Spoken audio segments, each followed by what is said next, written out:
আসসালামু আলাইকুম বন্ধুরা, কেমন আছেন সবাই? আশা করি সকলে ভালো আছেন। তো আজকের ভিডিও টপিক হচ্ছে কিভাবে আপনাদের ফোনের অপ্রয়োজনীয় জিমেল আইডি গুলো ডিলিট করবেন। তো বেশিরভাগ সময় দেখা যায় আমরা বিভিন্ন কাজের জন্য এক বা একাধিকের বেশি জিমেল আইডি খুলে থাকি, আবার পরে সেই ক্ষেত্রে কিন্তু সেই আইডি গুলো আমাদের আর দরকার পড়ে না, যার ফলে আমাদেরকে সেই জিমেল আইডি গুলো ডিলিট করতে প্রয়োজন হয়। তো আজকের এই ভিডিওতে আমি আপনাদেরকে সেটাই দেখাবো কিভাবে আপনাদের ফোনের অপ্রয়োজনীয় জিমেল আইডি গুলো ডিলিট করবেন। তো আপনাদের ফোনের অপ্রয়োজনীয় জিমেল আইডি গুলো ডিলিট করার জন্য প্রথমে আপনারা যেটা করবেন, আপনার ফোনে থাকা যে গুগল প্লে স্টোর অ্যাপসটি রয়েছে আপনারা সেই অ্যাপসটি ওপেন করে দিবেন। তো ওপেন করে দেওয়ার পরে যদি এখন আপনারা এই কর্নারে সবার উপরে একটু লক্ষ্য করেন, দেখতে পারবেন এইখানে কিন্তু জিমেলের একটা লোগো শো হবে। আপনারা এই লোগোর উপরে একটা ক্লিক করে দিবেন। তো ক্লিক করে দেওয়ার পরে যদি এখন আপনারা এইখানে একটু লক্ষ্য করেন, দেখতে পারবেন এর আইকনের মতো কিন্তু একটা চিহ্ন রয়েছে, আপনারা এইখানটায় একটা ক্লিক করে দিবেন। তো ক্লিক করে দেওয়ার পরে আপনি এখান থেকে খুব সহজে দেখতে পারবেন আপনার ফোনের যে সকল জিমেল গুলো খোলা রয়েছে সেই জিমেল গুলো কিন্তু এখানে শো হবে। এখন মূলত কথা হচ্ছে আপনারা যে জিমেল আইডিটি ডিলিট করতে যাচ্ছেন আপনারা সেই জিমেল আইডিটি এখান থেকে সিলেক্ট করে দিবেন। তো সিলেক্ট করা হয়ে গেলে আপনারা আবারও সেম কাজটা করবেন। এইখানে সবার উপরে যে জিমেলের লোগোটা রয়েছে আপনারা আবারও এই লোগোর উপরে একটা ক্লিক করে দিবেন। তো ক্লিক করে দেওয়ার পরে এখন আপনাদেরকে যেটা করতে হবে, এখন যদি আপনারা এইখানে একটু লক্ষ্য করেন, দেখতে পারবেন ম্যানেজ ইউর গুগল অ্যাকাউন্ট নামে একটা অপশন রয়েছে, আপনারা এইখানটায় একটা ক্লিক করে দিবেন। তো ক্লিক করে দেওয়ার পরে দেখতে পারবেন আপনাদেরকে ঠিক এরকম একটা ইন্টারফেসে নিয়ে আসবে।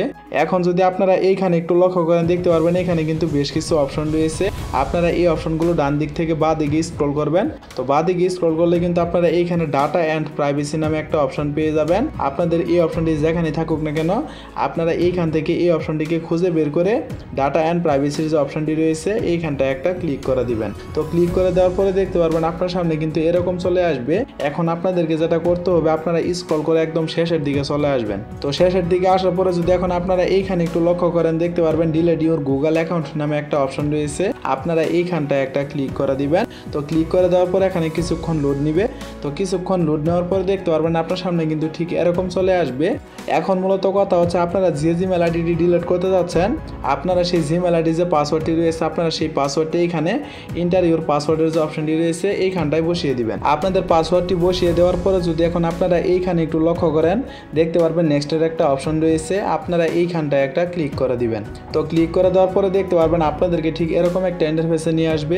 এখন আপনাদেরকে যেটা করতে হবে, আপনারা আবারও স্ক্রল করে একদম শেষের দিকে চলে আসবেন। তো শেষের দিকে আসার পরে যদি এখন আপনারা নিচে এইখানে একটু লক্ষ্য করেন, দেখতে পারবেন এখানে কিন্তু চারকোনা বক্সের মতো দুইটা অপশন রয়েছে, আপনারা এই বক্সে ক্লিক করে দুইটা বক্সে এখান থেকে টিক চিহ্ন দিয়ে দিবেন। তো টিক চিহ্ন দিয়ে দেওয়ার পরে যদি এখন আপনারা সবার নিচে একটু লক্ষ্য করেন, দেখতে পারবেন এখানে কিন্তু ডিলিট অ্যাকাউন্টের একটা অপশন রয়েছে, আপনারা যদি এইখানটায় একটা ক্লিক করে দেন তাহলে কিন্তু আপনাদের জিমেল আইডিটি পার্মানেন্ট ভাবে ডিলিট হয়ে যাবে।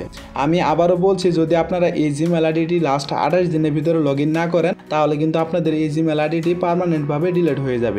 যেমন আপনারা এইখানে দেখতে পাচ্ছেন এখানে কিন্তু 28 দিনের কথা বলা হয়েছে।